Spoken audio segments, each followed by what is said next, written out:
When someone you love has a severe mental illness, it may feel like they are gone, but not gone. You may feel heartache beyond belief. There is a name for this. It's called ambiguous loss. Grief caused by ambiguous loss is complex and deeply painful because of the ambiguity. There's nothing worse than not knowing what to do or how to cope. This video will help you better understand ambiguous loss and provides specific strategies for coping. Here's a map for this training. I'll share some information about my own personal journey with ambiguous loss and provide more detail about its definition and this project's relevance to the mission of Treatment Advocacy Center. Most importantly, I'll provide an overview of 6 strategies for coping with an ambiguous loss. My name is Jerri Clark. This is a picture of me with my son Calvin when he was living in Seattle, Washington in 2018. His severe mental illness interrupted his college plans and led him through multiple hospitalizations, incarcerations, and episodes of homelessness. We're smiling in this picture because we were genuinely happy to be enjoying some pleasant time together in his favorite city. Behind our eyes is also a deep grief. This was a moment that we were experiencing both grief and joy. I was beginning to learn that grief didn't have to leave in order for joy to move in. This is a primary coping strategy for living with ambiguous loss, a term that was brand new to me then. My ability to cope was challenged when my son did not survive his illness. He died from suicide March 18, 2019, just a few months after this picture was taken. My advocacy work for system reform was galvanized by my son's death. Now, helping other families impacted by SMI is part of my job at Treatment Advocacy Center, shortened to TAC. TAC is the only national nonprofit dedicated to eliminating barriers to the timely and effective treatment of severe mental illness. While my son Calvin was struggling with his SMI, I read this book, Insane Consequences: How the Mental Health Industry Fails the Mentally Ill. What I read confirmed that my family wasn't failing to understand how to navigate the system. Instead, the healthcare system was failing to provide compassionate, helpful, or even logical services to my son. With this book, the late DJ Jaffe moved me to participate in grassroots advocacy. I'm honored to now be TAC's DJ Jaffe advocate. This project to help families understand and cope with ambiguous loss is my DJ Jaffe advocate project. The foreword to Jaffe's book was written by Dr. E. Fuller Torrey, founder of TAC. As part of TAC's mission, Dr. Torrey describes an obligation to try to improve the lives of those who are suffering. My humble hope is that this project about ambiguous loss relieves some suffering by offering a context for coping with the immense losses caused by severe mental illness, and a system that is poorly organized to serve the needs of people who are impacted. I want to define what TAC means when we say SMI, severe mental illness. SMI includes disorders along the schizophrenia spectrum, as well as severe bipolar disorder and major forms of depression. Generally, these illnesses include symptoms of psychosis, which means that a person struggles to stay grounded in reality. SMI changes everything about how a family functions. This data provides a general scope of the SMI problems that result in tremendous loss and grief. About 3% of the United States population lives with SMI.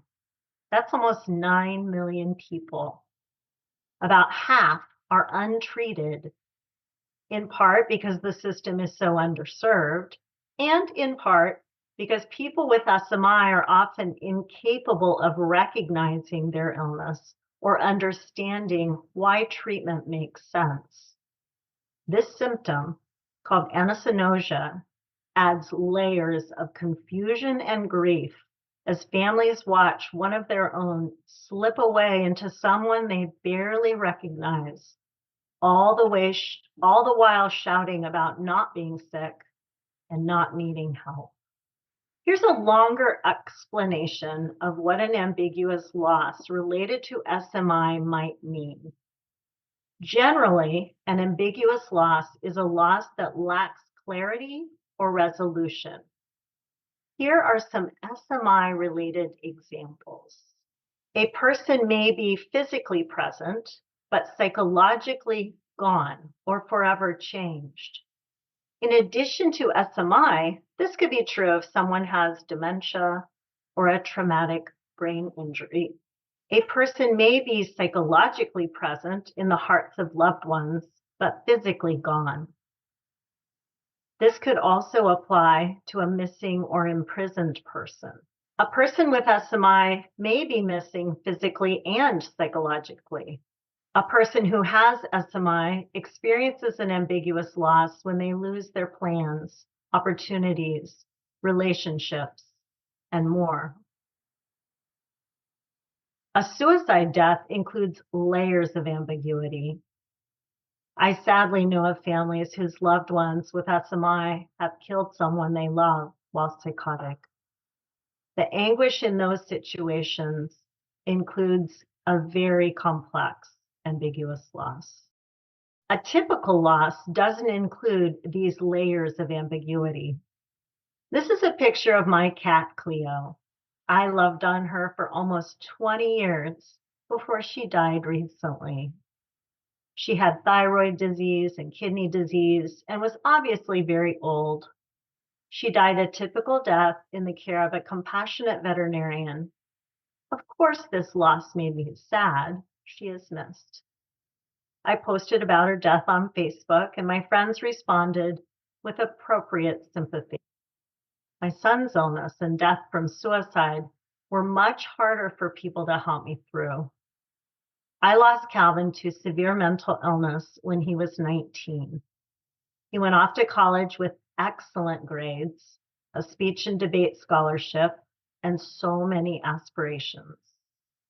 When he came home, he was gone, but not gone. I lost him again when the system didn't provide any health care that made any sense for the situation. It was like chasing a runaway train to try and keep up with his rapidly deteriorating condition and the unworkable behaviors that resulted because his illness was so poorly treated. The mental health system refused to apply any brakes until my whole family was broken. Many of my friends had meanwhile vanished because they were terrified of our terror.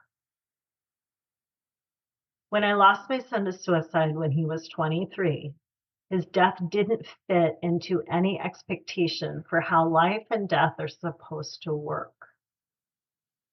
Friends and family struggled with what to say and how to say it.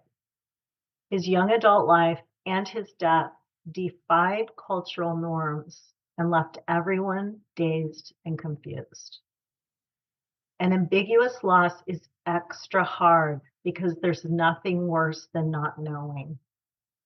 SMI creates so many areas of ambiguity. Families can lose track of their loved one with SMI and have no idea when the person might die, reappear, or disappear again. It's impossible to know how a situation or the illness might evolve, and replaying the past is fruitless. The most difficult ambiguity of all is not knowing what to do or how to cope. The ambiguity is the hard part. I'm going to repeat myself. The ambiguity is the hard part. When a person with SMI is physically present but psychologically absent, there's no death certificate, but the grief may feel as intense as if they had died. Friends and family are confused about how to provide comfort or whether to even involve themselves because there aren't any clear norms or rituals to provide typical grief support. They are afraid to say the wrong thing and not sure anyone should be talking about any of this anyway because it's so terrifying. These losses are hard to define and incredibly painful to discuss. It's uncommon for a friend to show up ready to listen with a casserole and a box of tissues when the loss is ambiguous, especially when the ongoing situation includes elements that may feel like they've been pulled out of a horror movie. I gave the example of my cat Cleo's death as a typical loss. Typical losses also occur when a person we love dies from old age, an accident, or a physical illness. These losses may come with tremendous grief, and we are forever changed by any profound loss. But these losses are accompanied by clearer cultural norms and rituals. Everyone expects grief as a logical response to a death. Help is usually offered to guide someone through the initial shock of a loss so that life will eventually continue with some level of healing and resiliency. People show up with food and tissues and hugs to express their caring and love. Although grief is nearly always uncomfortable, there is comfort in knowing how to express caring and love when someone is grieving. The Jewish tradition of sitting Shiva is an example of how cultural traditions can provide comfort during sad times. Moshe Kasher, who wrote a book called Kasher in the Rye about his struggle with trauma and mental illness, included a story about a loss in his family. He said that sitting Shiva was comforting, and I quote, "At a time when more than any you can remember, you are at a total loss for what to do and how to do it. There is a structure that tells you, don't worry, here's how." In contrast, there is no structure telling us what to do when our grief results from an ambiguous loss. Dr. Pauline Boss, a professor emeritus of family social science and a family therapist, coined the term ambiguous loss. She describes an ambiguous loss as a situational disorder beyond human expectation. Pictured is the cover of her book, Loss, Trauma, and Resilience, Therapeutic Work with Ambiguous Loss. This book and her online course through the University of Minnesota provided the foundation for this training and my ongoing DJ Jaffe Advocate project to spread awareness about ambiguous loss to families impacted by SMI. Another of Dr. Boss's books is called The Myth of Closure. She writes about how any major grief is a lifelong, normal human experience, but that grief caused by ambiguous loss is particularly difficult to manage in a culture that has an unrealistic expectation of closure. A way to begin your coping journey is to stop expecting that you will get over it and move on. Seeking closure is a waste of energy because there is no such thing. Dr. Boss recommends instead that we adopt a both and perspective that allows for us to feel grief and other normal human emotions at the same time. We can, for example, have a lifelong experience of grief while experiencing joy, pleasure, and other emotions that come and go as we make our way through life. Please know that if you are grieving from loss, it's because you are human, not because you are broken. Grief may always be present, but it will change over time. It may take some practice to begin to feel grief and other emotions simultaneously. More about developing capacity for both and thinking in a few minutes when we get to our coping strategies. You are probably watching this video because you or someone you care for experiences severe mental illness. If so, you may be new to the term ambiguous loss, but you can probably identify with its forms. Here are a few that directly are relevant to the work of Treatment Advocacy Center. At TAC, we get it. If you have SMI, you may feel like you've lost who you were and who you imagined becoming. If you are a family member of someone with SMI, you may feel as though your loved one is here physically, but absent psychologically.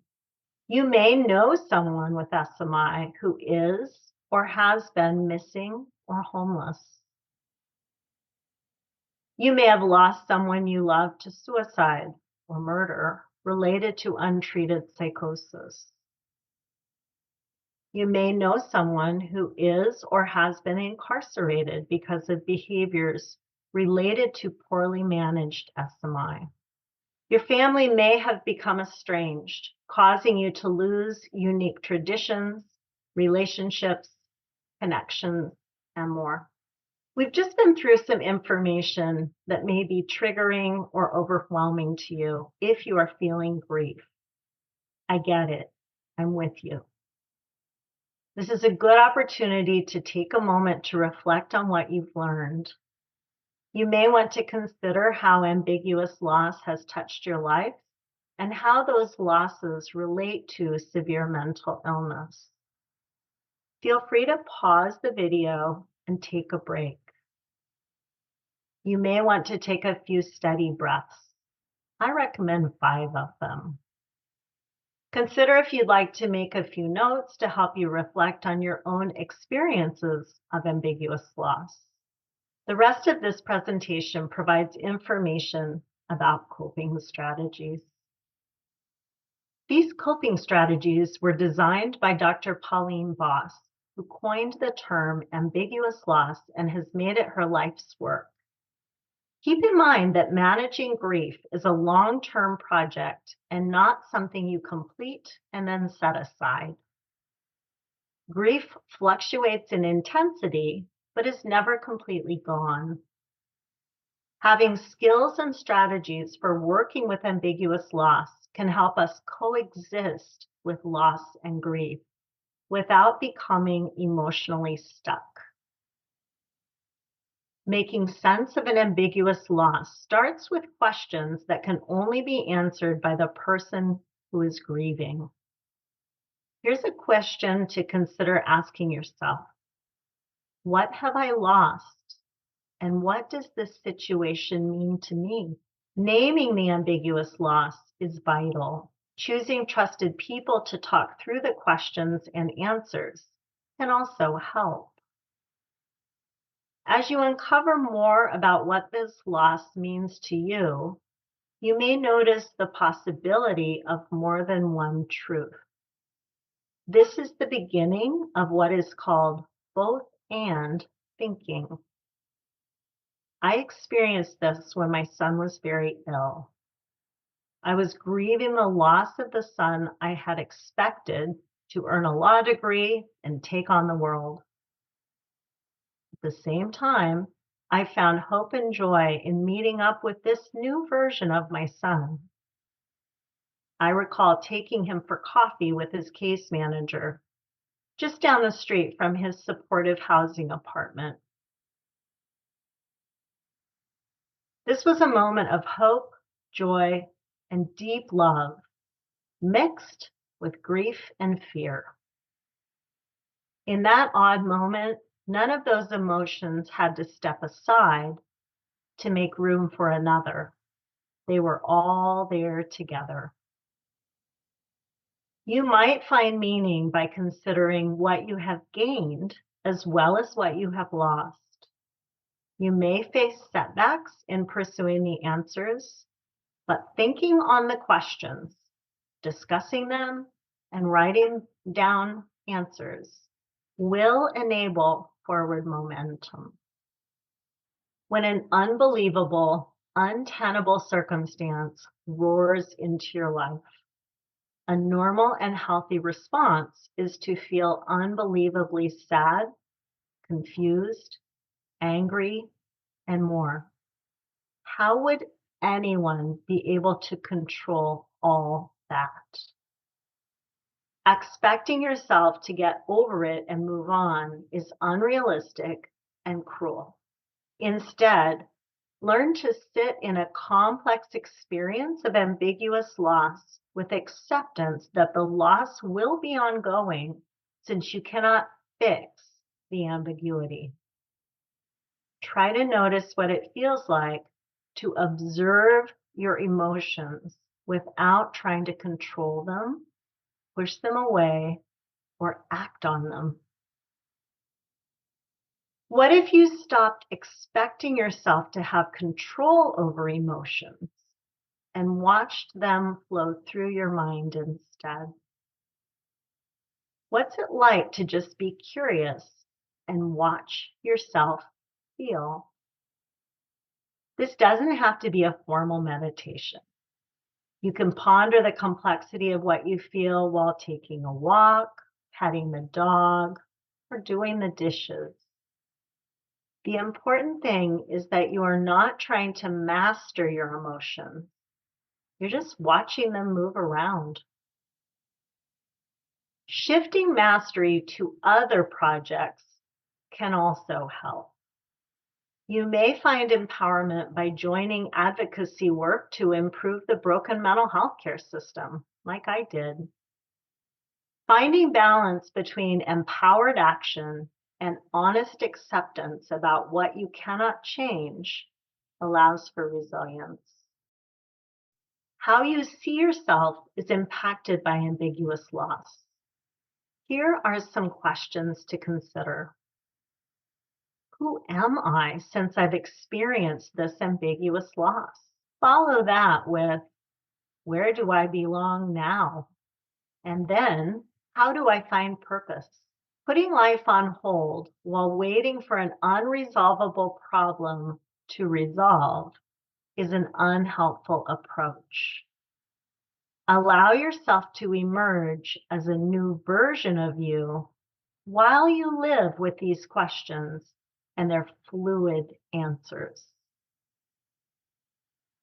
Through this process, you may begin to thaw a frozen grief so you don't get stuck there.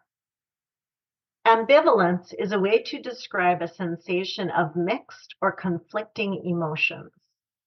This is an opportunity to practice both and thinking. For example, there are times when you can feel cold and warm. Feelings of ambivalence are a normal response to ambiguous loss. When a loved one is a radically changed version of themselves due to severe mental illness, for example, it's normal to be grateful that they have not died, and at the same time wonder if it might not ease everyone's pain if they died. When I gave this presentation live for the first time, I acknowledged that when my son died from suicide, my deep grief was mixed with a strange flavor of relief, which of course led to guilt. It took work for me to honestly accept all those emotions. Eventually, I was able to experience them as reasonable under the circumstances. When I stopped judging my emotions or trying to push them away, I felt mobilized to feel what I needed to feel. Many people reached out and thanked me for admitting that I felt all of these confusing emotions. What has helped me is to acknowledge this weird soup of emotions without labeling each ingredient as good or bad. I can feel what I feel without acting out in ways that could be harmful or even abusive. Dr. Pauline Boss, who coined the term ambiguous loss, includes this as an important therapeutic point. Sometimes trying to dismiss feelings can lead to actions that cause harm to ourselves or others. It's very common to feel anger for the turmoil that SMI has brought into your life, while also feeling deep sadness and empathy for the person experiencing it. Holding space for these mixed feelings is a helpful way to normalize ambivalence. How can you let go while remembering? Seeking answers can help you revise your attachments, a coping strategy for managing an ambiguous loss. Dr. Pauline Boss talks about the dissonance between absence and presence. A person can be physically present, but emotionally, cognitively, or psychologically absent. A person also might be physically absent, but present in our hearts and minds. A person with severe mental illness is a person they were before the onset of SMI, while also being quite different from the memory of who they once were. Allowing for that incongruence creates space for resilience, important relationships, and a meaningful life despite ongoing grief from ambiguous loss. Revising attachment starts when you let go of the expectation that you might fix a relationship that has forever changed. Consider how you might mourn the loss of what a relationship used to be at the same time you open yourself up to a new and different relationship. FYI, this takes time, practice, and a lot of patience. Be kind to yourself while you experiment with how to revise attachment. An ambiguous loss doesn't need to be resolved so that life can move forward with love, joy, value, belonging, and more. This coping strategy is about discovering new hope, seeing possibilities while experiencing the fluid reality of ongoing grief is part of becoming comfortable with ambiguity. Dr. Boss coaches people to play with ambiguity. A few activities she recommends are fishing, improvisation exercises, and going for a drive to get lost.